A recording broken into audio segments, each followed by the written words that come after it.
तो संविधान की अनुसूची, संविधान की अनुसूची, संविधान की अनुसूची। तो मूल संविधान में आपकी 8 अनुसूचियां थी, जिनकी वर्तमान में 12 संख्या हो चुकी है। तो मूल संविधान किसे कहते हैं? सबसे पहले जानते हैं कि मूल संविधान किसे कहा जाता है। मूल संविधान, मूल संविधान उस संविधान को कहा जाता है जो 26 जनवरी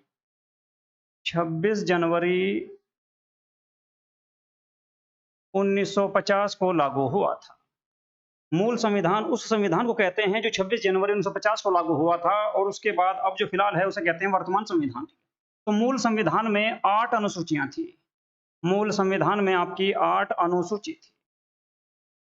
मूल संविधान में 8 अनुसूची थी। तो सबसे पहले मूल संविधान की जो 8 अनुसूचियां हैं उनको पढ़ते हैं, ठीक है। तो सबसे पहले हेडिंग डालिएगा प्रथम अनुसूची या पहली अनुसूची।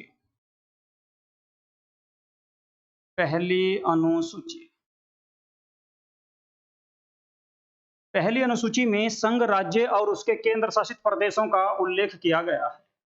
पहली अनुसूची में संघ राज्य और उसके केंद्र शासित प्रदेशों का प्रावधान किया गया है। तो इसमें लिखिएगा संघ, संघ यानी कि देश, राज्य व केंद्र शासित प्रदेश, केंद्र शासित प्रदेशों का, केंद्र शासित प्रदेशों का प्रावधान किया गया है, प्रावधान किया गया है। पहली जो अनुसूची है उसमें संघ राज्य और उसके केंद्र शासित प्रदेशों का उल्लेख या प्रावधान किया गया है। संघ का मतलब देश यानी कि भारत का प्रावधान किया गया है। राज्य जिनकी वर्तमान में संख्या 28 है, 28 राज्यों का प्रावधान किया गया है, और 8 केंद्र शासित प्रदेश जो वर्तमान में हैं उन सभी का प्रावधान इसमें किया गया है, ठीक है। उन सब का क्षेत्रफल कितना होगा, सीमा कहां तक होगी, उसमें कौन कौन से जिले शामिल होंगे, ठीक है, उन सब का प्रावधान आपका पहली अनुसूची में ही उसका प्रावधान किया गया है, ठीक है।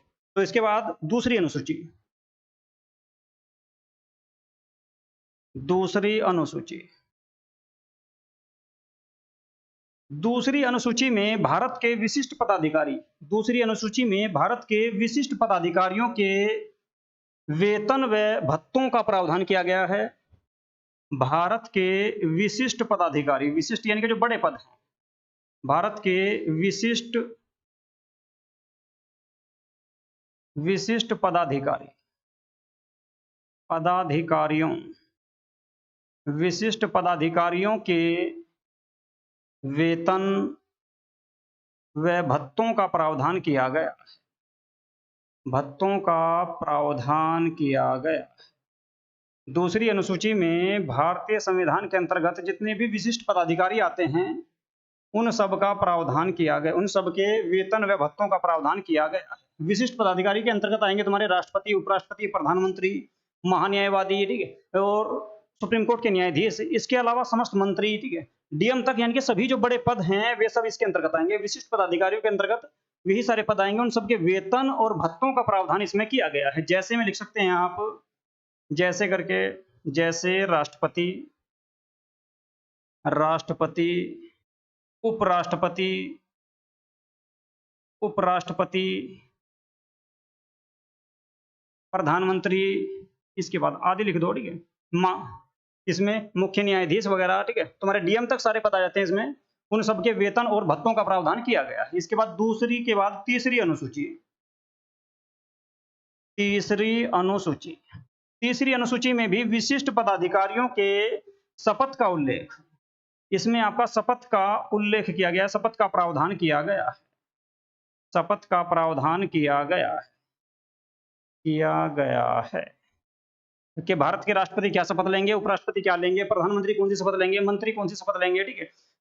इसके अलावा भारत के जितने भी विशिष्ट पदाधिकारी हैं, राष्ट्रपति से लेकर डीएम तक, ठीक है, वे सभी किस प्रकार की शपथ लेते हैं उन सब का उल्लेख इसमें किया गया है। इसके बाद चौथी अनुसूची,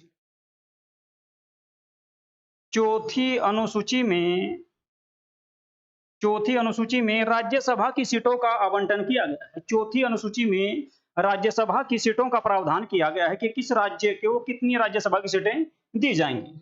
इसमें लिखना है राज्यसभा में राज्यसभा में सीटों का आवंटन, राज्यसभा में सीटों का आवंटन यानी कि बंटवारा, सीटों का आवंटन का प्रावधान किया गया है, प्रावधान किया गया है।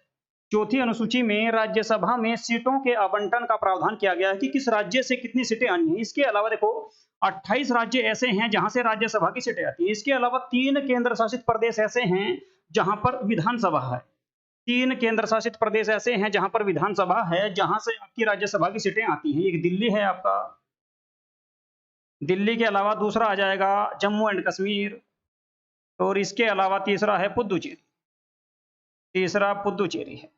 ये 3 केंद्र शासित प्रदेश ऐसे हैं जहां से राज्यसभा की सीटें आती है, क्योंकि यहां पर आपकी विधानसभा है। ये 3 केंद्र शासित प्रदेश ऐसे हैं जहां पर विधानसभा है, और जहां पर विधानसभा है वहीं से आपके राज्यसभा के मेंबर आते हैं चुनकर, ठीक है। क्योंकि राज्यसभा के जो मेंबर चुने जाते हैं उनके चुनाव में केवल विधानसभा के सदस्य ही भाग लेते हैं। राज्यसभा के जो सदस्य चुने जाते हैं उनके चुनाव में केवल विधानसभा के सदस्य ही भाग लेते हैं, ठीक है। तो 28 राज्यों में विधानसभा है, ठीक है, और 3 केंद्र शासित प्रदेश ऐसे हैं जहां पर विधानसभा है, तो इन सभी से आपके राज्यसभा के सदस्य चुनकर आते हैं। तो ये चौथी अनुसूची में राज्यसभा की सीटों का आवंटन किया गया है कि किस राज्य से कितनी सीटें आनी है।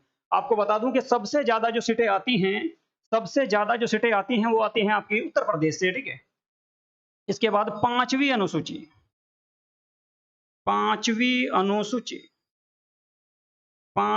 अनुसूची की अगर बात करें, पांचवी अनुसूची में एससी व एसटी के प्रशासन का उल्लेख किया गया है। पांचवी अनुसूची में एससी व एसटी के प्रशासन, एससी व एसटी के प्रशासन का प्रावधान किया गया है। एससी व एसटी के प्रशासन का प्रावधान किया गया है। पांचवी अनुसूची में एससी व एसटी के प्रशासन का प्रावधान किया गया है। तो भारत के जितने भी राज्य हैं, ठीक है, उन सभी में एससी और एसटी के कितने मंत्री वगैरह बनेंगे, उनके प्रशासन का जो उल्लेख किया गया है वो पांचवी अनुसूची में किया गया है, लेकिन 4 राज्यों को छोड़कर। पूर्वोत्तर भारत के 4 राज्य हैं जहां पर पांचवी अनुसूची के संबंध में उनका प्रावधान नहीं किया गया। कौन कौन से हैं? एक आएगा आपका असम, इसके अलावा त्रिपुरा, मेघालय, और एक आ जाता है आपका मिजोरम, एक आ जाएगा आपका मिजोरम। ये 4 राज्य ऐसे हैं जिनमें पांचवी अनुसूची के एसटी या एससी के संबंध में प्रावधान नहीं किया गया, क्योंकि इनका छठी अनुसूची में प्रावधान किया गया है।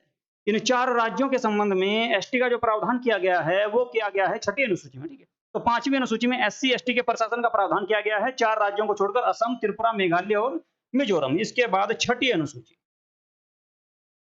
अनुसूची की बात करें तो इसमें केवल एसटी के प्रशासन का प्रावधान किया गया है, केवल एसटी यानी कि अनुसूचित जनजाति, एसटी के प्रशासन का प्रावधान किया गया, एसटी के प्रशासन का प्रावधान किया गया।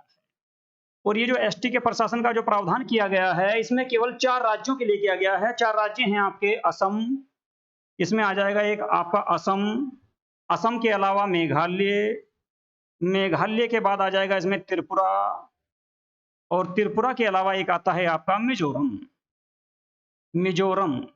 ये चारों राज्य ऐसे हैं जो बांग्लादेश के साथ सीमा लगाते हैं। ये 4 राज्य ऐसे हैं जो बांग्लादेश के साथ भी इनकी सीमा लगी हुई है, ठीक है। और ये 4 राज्यों के लिए ही केवल छठी अनुसूची में प्रावधान किया गया है, केवल एसटी के प्रशासन का, एसटी यानी कि अनुसूचित जनजाति, ठीक है। तो ये थी आपकी छठी अनुसूची। इसके बाद 7वीं अनुसूची। अब बात करते हैं 7वीं अनुसूची की। तो जो 7वीं अनुसूची है, 7वीं अनुसूची मोस्ट इंपोर्टेंट है और इसमें सूचियों का प्रावधान किया गया है। 7वीं अनुसूची में 3 प्रकार की सूचियों का प्रावधान किया गया है।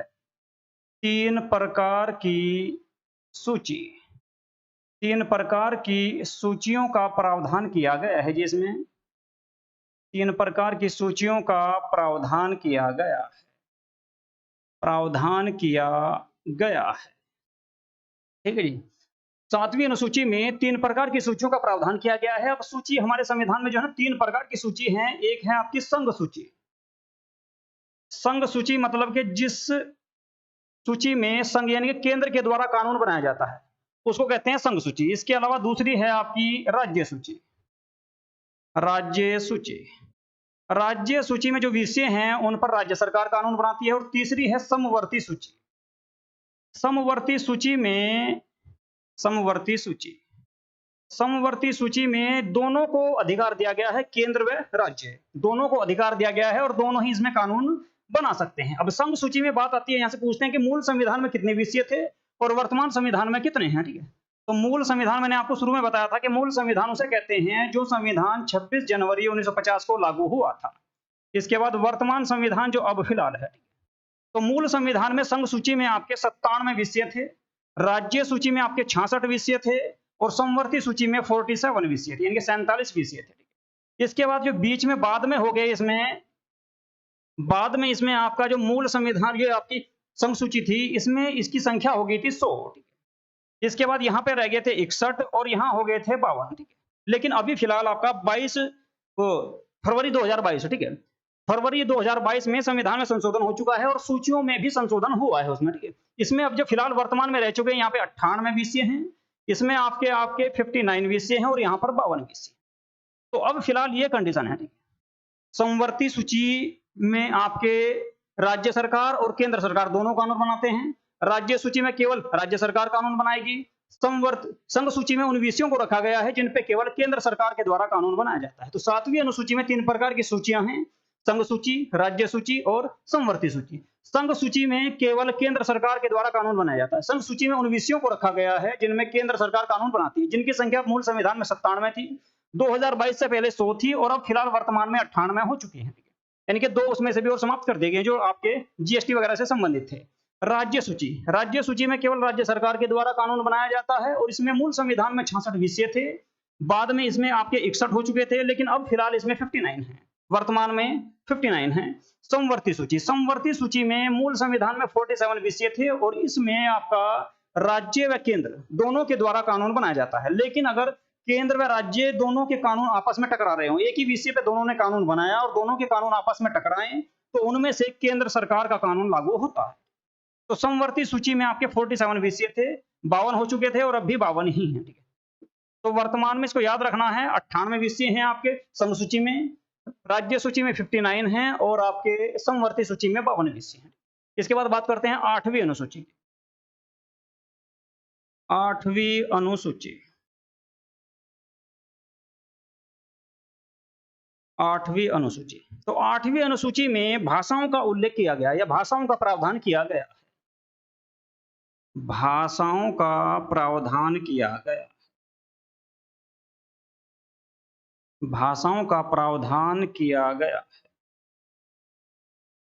भाषाओं का प्रावधान किया गया है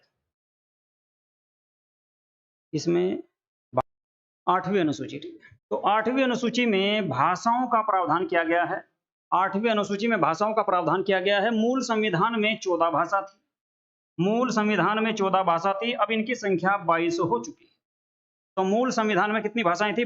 14, अब हो चुके कितनी? 22। तो ये 22 आपकी 14 के बाद 15, 16, 17, 18, 19, 20, 21, 22 कब जोड़ी गई और कैसे जोड़ी गई? तो ठीक है, इसके बारे में बात करते हैं। तो 15वीं जो भाषा जोड़ी गई थी, 15वीं भाषा जोड़ी गई थी आपकी सिंधी। 15वीं भाषा सिंधी जोड़ी गई थी, जो आपके इसके लिए हुआ था आपका 21वां संविधान संशोधन। 21वां संविधान संशोधन आपका 1967 ईस्वी में हुआ। 21वां संविधान संशोधन 1967 ईस्वी में हुआ था और इसमें 15वीं भाषा जोड़ी गई आपकी सिंधी। इसके बाद आपकी 3 भाषा जोड़ी गई थी आपकी, इसके बाद 3 भाषा जोड़ी गई, ये जोड़ी गई थी जी आपकी 3 जोड़ी गई तो होगी थी 18 भाषा। ठीक है, तो जब 18 भाषा इसमें 3 जोड़ी गई, कौन कौन सी? एक थी आपकी कोंकणी, कोंकणी के अलावा एक जोड़ी गई थी आपकी मणिपुरी और इसके अलावा एक जोड़ी गई नेपाली। ये सब 71वें संविधान संशोधन के द्वारा जोड़ी गई थी। इसके लिए 71वां संविधान संशोधन हुआ था आपका 1992 ईस्वी में। 1992 ईस्वी में इसमें आपका 71वां संविधान संशोधन हुआ। ठीक है, तो मूल संविधान में आपकी 14 भाषाएं थी जिनकी संख्या वर्तमान में 12 हो चुकी हैं। अब 14 के बाद जो 15वीं भाषा जोड़ी गई उसके लिए 21वां संविधान संशोधन हुआ था 1967 ईस्वी में, और इसमें सिंधी भाषा जोड़ी गई। इसके अलावा 16, 17 और 18, ठीक है, 3 भाषा जो जोड़ी गई वे आपकी जोड़ी गई थी। 71वां संविधान संशोधन हुआ था 1992 ईस्वी में, और इसमें जोड़ी गई कोंकणी, मणिपुरी और नेपाली, ठीक है। इसके बाद एक जो आपका संविधान संशोधन एक और हुआ इसमें, वो उसमें जोड़ी गई थी जो आपकी 4 भाषा। ये 4 भाषा जोड़ने के बाद हो चुकी थी संख्या 22। भाषाओं की संख्या हो चुकी थी 22। वे कौन कौन सी हैं? उनमें एक तो आपकी संथाली है, एक आपकी मैथिली है,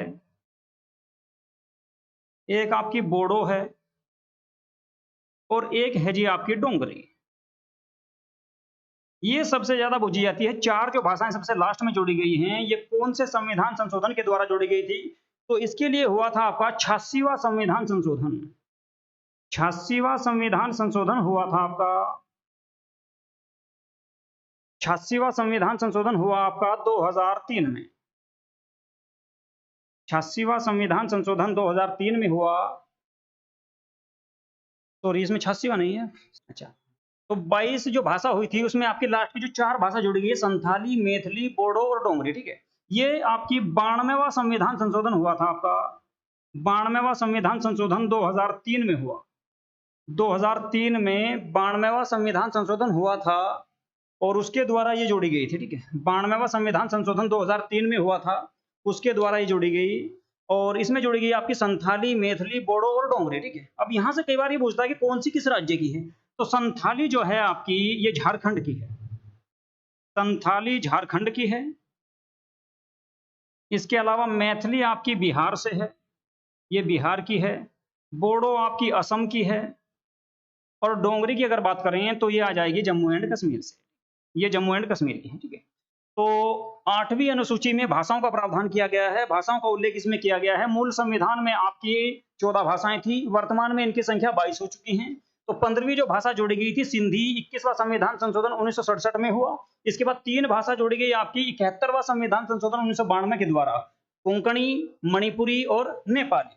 इसके अलावा 4 भाषा जोड़ी गई 92वां संविधान संशोधन 2003 में हुआ था आपका। इसके द्वारा 4 भाषा जोड़ी गई, संथाली, मैथिली, बोडो और डोंगरी। डोंगरी जम्मू कश्मीर से है, बोडो आपकी असम से है, मैथिली बिहार से है, और संथाली है आपकी झारखंड से। इस प्रकार ये 22 भाषाएं हो चुकी हैं, ठीक है। तो मूल संविधान में आपकी जो है आपकी 8 अनुसूचियां थी। इसके बाद जो अनुसूचियां जोड़ी गई आपकी 9, 10, 11, 12, ठीक है। ये 4 अनुसूचियां बाद में जोड़ी गई, और वे संविधान संशोधन के द्वारा जोड़ी गई थी, ठीक है। संविधान संशोधन, संविधान संशोधन के द्वारा, संविधान संशोधन के द्वारा जोड़ी गई अनुसूची, संविधान संशोधन के द्वारा जोड़ी गई अनुसूची। तो संविधान संशोधन के द्वारा आपकी 4 अनुसूचियां बाद में जोड़ी गई हैं। तो इसमें आप एक इस तरह से बना सकते हैं, यहां पे लिख सकते हैं आप अनुसूची, एक चार्ट बना रहा हूं मैं इसमें, अनुसूची। इसके बाद यहां पे आ जाएगा संविधान संशोधन, संशोधन। इसके बाद यहां पे आ जाएगा उस टाइम पे प्रधानमंत्री कौन थे, पीएम कौन थे। इसके बाद इसमें प्रावधान क्या था, प्रावधान क्या किए गए थे इसमें, तो क्या इसमें प्रावधान हुए थे। इस प्रकार से आप इसमें चार्ट बना सकते हैं। तो अनुसूची जोड़ी गई 9वीं अनुसूची, 9वीं अनुसूची जोड़ी गई आपकी। पहला ही संविधान संशोधन हुआ था कब, 1951 में, ठीक है। पहला ही संविधान संशोधन 1951 में हुआ। इसमें आपकी 9वीं अनुसूची जोड़ी गई। 1 साल बाद, संविधान के लागू होने से जस्ट 1 साल बाद ही आपका संविधान में पहला संशोधन हुआ। और इस वक्त प्रधानमंत्री कौन थे, जवाहरलाल नेहरू। पंडित जवाहरलाल नेहरू इस वक्त देश के प्रधानमंत्री थे। इनके कार्यकाल में ये आपकी 9वीं अनुसूची जोड़ी गई, और इसमें भूमि सुधार संबंधी व्यवस्था की गई। भूमि सुधार, भूमि सुधार संबंधी, भूमि सुधार संबंधी व्यवस्था की गई इसमें। यानी कि सरकार ने, जब सरकार को क्या हुआ, जब देश आजाद हुआ, देश आजाद होने के बाद जो रोड वगैरह बनाए गए थे उसमें दिक्कत आई बहुत बड़ी, ठीक है। तो जमीन का यानी कि भूमि का अधिग्रहण करने के लिए ये आपकी अनुसूची लाई गई थी, 9वीं अनुसूची। तो इसमें आपका पहला संविधान संशोधन हुआ 1951 में, जवाहरलाल नेहरू के काल में हुआ, और भूमि सुधार संबंधी व्यवस्था इसमें की गई थी। इसके बाद 10वीं अनुसूची, 10वीं जो अनुसूची थी उसके लिए आपका 85वां संविधान संशोधन हुआ था। 85वां संविधान संशोधन हुआ, एक मिनट, 52वां संविधान संशोधन, 52वां संविधान संशोधन हुआ 1985 में, और इस समय देश के प्रधानमंत्री थे राजीव गांधी। राजीव गांधी देश के प्रधानमंत्री थे, उनके काल में यह संविधान संशोधन हुआ और 10वीं अनुसूची जोड़ी गई। 52वां संविधान संशोधन 1985 में हुआ, राजीव गांधी के काल में। इसमें क्या हुआ, दल बदल कानून लाया गया, दल बदल कानून, इसमें दल बदल कानून लाया गया। अब देखिए 1985 से पहले क्या था कि जब कोई भी व्यक्ति किसी भी दल से चुनाव जीतता था, तो चुनाव जीतने के बाद वह दूसरे दल में जा सकता था, ठीक है। तो इसको रोकने के लिए, दल बदल को रोकने के लिए इस कानून को लाया गया, और ये कहा गया कि यदि किसी पार्टी के 1/3 या उससे अधिक सदस्य, 1/3 या इससे अधिक सदस्य, 1/3 या उससे अधिक सदस्य अपने दल को छोड़कर किसी दूसरे दल में जाते हैं, तो उन पर यह कानून लागू नहीं होगा। और अगर 1/3 से कम जाते हैं, 1, 2, 3, 4, 5 जो भी व्यक्ति जाते हैं, यानी कि कुल सदस्यों का 1/3 से कम जाते हैं, तो उनकी मेंबरशिप रद्द हो जाएगी, यानी कि वो सीट खाली हो जाएगी और दोबारा वहां पे चुनाव होगा। तो आपकी 10वीं अनुसूची जो थी उसको 52वां संविधान संशोधन 1985 में लाया गया, राजीव गांधी के काल में दल बदल कानून लाया गया, यानी कि दल बदलने के रोकने के लिए इसी कानून को लाया गया था। इसके बाद आपकी 11वीं अनुसूची, 11वीं जो अनुसूची थी, इसके लिए आपका लाया गया 73वां संविधान संशोधन। 73वां संविधान संशोधन 1992-93 में आया, 1992 में लाया गया इसको, 93 में ये पास हुआ था, इसलिए 1992-93 इसका सन आता है। और इस वक्त देश के प्रधानमंत्री थे पीवी नरसिम्हा राव, पीवी नरसिम्हा राव देश के प्रधानमंत्री थे। और इसमें आपका पंचायतों को संवैधानिक दर्जा दिया गया, पंचायतों को संवैधानिक दर्जा दिया गया, पंचायतों को संवैधानिक दर्जा दिया गया था जिसमें, और पंचायतों के लिए जो विषय रखे गए थे वे 29 विषय रखे गए, पंचायत के लिए 29 विषय रखे गए, यानी कि गांव का जो प्रधान है वो 29 क्षेत्रों में कार्य कर सकता है।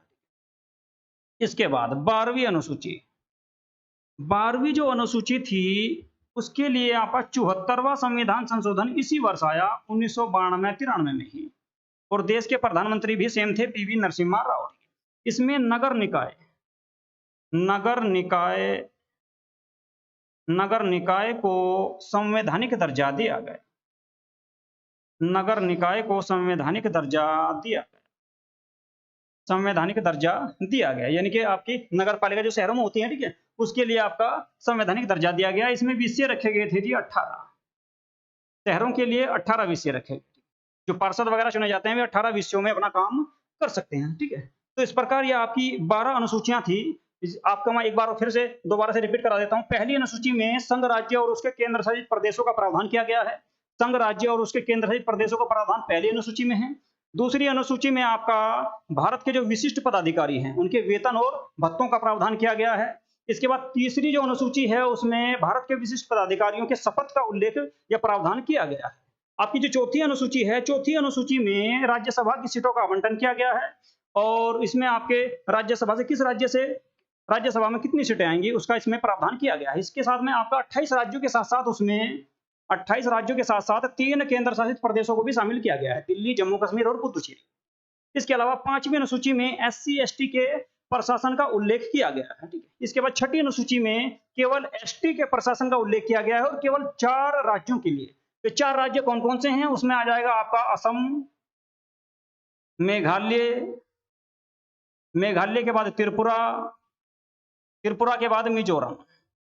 ये 4 राज्य हैं जो बांग्लादेश से सीमा लगाते हैं, ठीक है। इन सबका जो है ST के प्रशासन का उल्लेख इसमें किया गया है 6ठी अनुसूची में, ठीक है। इसके बाद 7वीं अनुसूची में सूचियों का प्रावधान किया गया है। भारतीय संविधान में 3 प्रकार की सूचियां हैं। संघ सूची जिसमें केंद्र के द्वारा कानून बनाया जाता है, राज्य सूची राज्य सरकार के द्वारा कानून बनाया जाता है, समवर्ती सूची उसमें केंद्र व राज्य दोनों के द्वारा कानून बनाया जाता है, ठीक है। तो मूल संविधान में आपकी संघ सूची में आपके 47 विषय थे, राज्य सूची में 66 थे, और समवर्ती सूची में 47 थे, 47 थे, ठीक है। वर्तमान में आपका संघ सूची जो है उसमें रह चुके हैं 98, ठीक है। राज्य सूची में रह चुके हैं 59 और 52 हैं आपके समवर्ती सूची में, ठीक है। इसके बाद भारतीय संविधान में जो है ना आपकी 8वीं अनुसूची जो है, 8वीं अनुसूची में भाषाओं का प्रावधान किया गया है, और मूल संविधान में 14 भाषाएं थी, वर्तमान में जिनकी संख्या 22 हो चुकी है। सबसे लास्ट में जो जोड़ी गई है वे 4 भाषाएं जोड़ी गई थी, बोडो, डोंगरी, मैथिली, संथाली, ठीक है। और ये आपकी 92वां संविधान संशोधन हुआ था 2003 में, ठीक है, उसके द्वारा जोड़ी गई थी। इसके बाद आपकी जो संविधान संशोधन के द्वारा जो अनुसूचियां जोड़ी गई हैं वे बाद में जोड़ी गई हैं 9वीं, 10वीं, 11वीं, 12वीं। वर्तमान में 12 अनुसूचियां हैं। 9वीं जो जोड़ी गई, पहला संविधान संशोधन हुआ 1951 में, जवाहरलाल नेहरू के काल में भूमि सुधार संबंधी व्यवस्था इसमें की गई थी। 10वीं अनुसूची में 52वां संविधान संशोधन हुआ 1985 में, राजीव गांधी के काल में हुआ और इसमें दल बदल कानून को लाया गया था। इसके अलावा आपकी 11वीं अनुसूची जो है उसके लिए 73वां संविधान संशोधन 1992-93 में हुआ। पीवी नरसिम्हा राव के काल में पंचायतों को संवैधानिक दर्जा दिया गया, यानी कि गांव के जो प्रधान हैं, अब फिलहाल प्रत्येक पूरे भारत के जितने भी राज्य हैं उन सभी में पंचायतों का गठन किया जाता है, ठीक है। उसके लिए 29 विषय रखे गए हैं। इसके बाद 12वीं अनुसूची है, 74वां संविधान संशोधन 1992-93 में हुआ पीवी नरसिम्हा राव के काल में, और शहरों के लिए वो आपकी गांव के लिए थी और ये आपकी नगरों के लिए, इनके शहरों के लिए है। नगर निकाय को संवैधानिक दर्जा दिया गया और 18 विषय इसमें रखे गए मेयर वगैरह के लिए, ठीक है। तो ये थी आपके 12 अनुसूचियां, ठीक है। इन सभी का आपको आपका जो है डिटेल से मैंने करा दिया है, ठीक है। तो आपको ये वीडियो कैसी लगी इसके बारे में आप अपनी प्रतिक्रिया जरूर दें, ठीक है। और सभी वीडियो को लाइक कर दें और चैनल को सब्सक्राइब। नमस्कार।